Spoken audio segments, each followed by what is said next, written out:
La France dépense à peu près, en droits sociaux, écoles, etc., sur l'immigration première génération et deuxième génération, 90 milliards.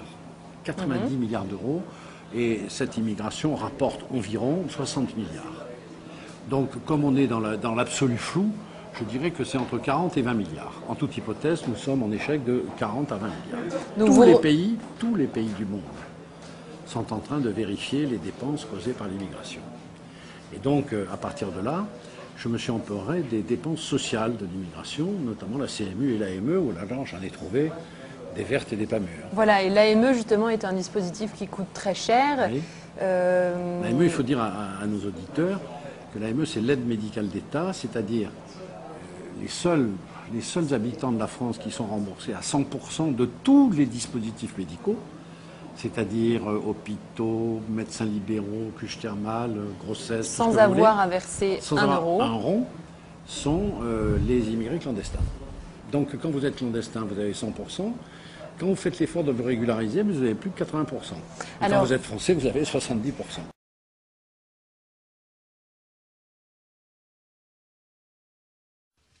Et je suis prêt à démontrer cela à qui le voudra. Par contre, les migrants qui économisent dans leur vie ici pour envoyer à l'étranger, ils renvoient 9 milliards chez eux.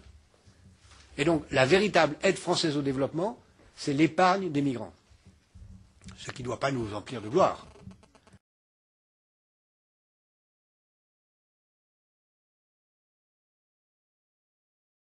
Vous avez fait donc là un travail de fond qui brise un tabou.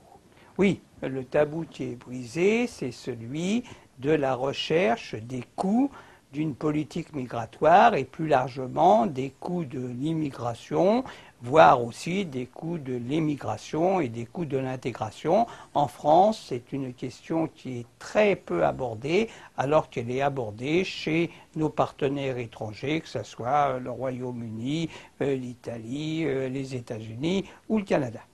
Et donc, vous arrivez à la conclusion que l'immigration nous coûte 1,5% de PIB à peu près, et l'émigration à peu près 0,5% de PIB.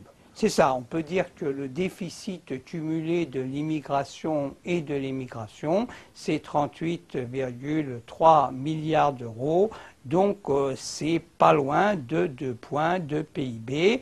Et c'est quelque chose d'important. Bien entendu, il y a des recettes et il y a des dépenses, mais les dépenses sont beaucoup plus importantes que les recettes. Et c'est une question aussi fondamentale en notre période de crise économique et financière que vous intéressez vivement la représentation nationale.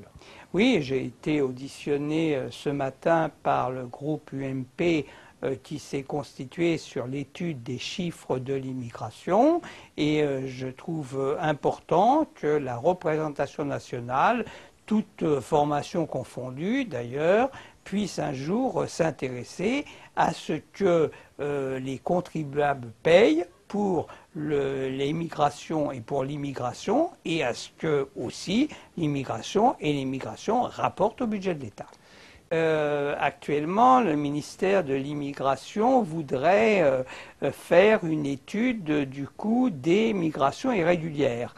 Et je leur ai donné un document de travail pour leur montrer que ça n'était pas si simple, qu'il ne suffit pas de cumuler les coûts de l'aide médicale d'État ou des expulsions pour arriver à un chiffrage. Il y a un certain nombre de paramètres de dépenses, j'en ai compté 43, il y a un certain nombre de paramètres de recettes, j'en ai compté une douzaine, et si on veut véritablement faire une étude des coûts des migrations irrégulières, il faudra d'abord se mettre d'accord sur le chiffre des migrants irréguliers, chose assez difficile, et comme on ne pourra probablement pas se mettre d'accord sur un chiffre précis, il faudra faire une estimation basse, une estimation moyenne et une estimation haute.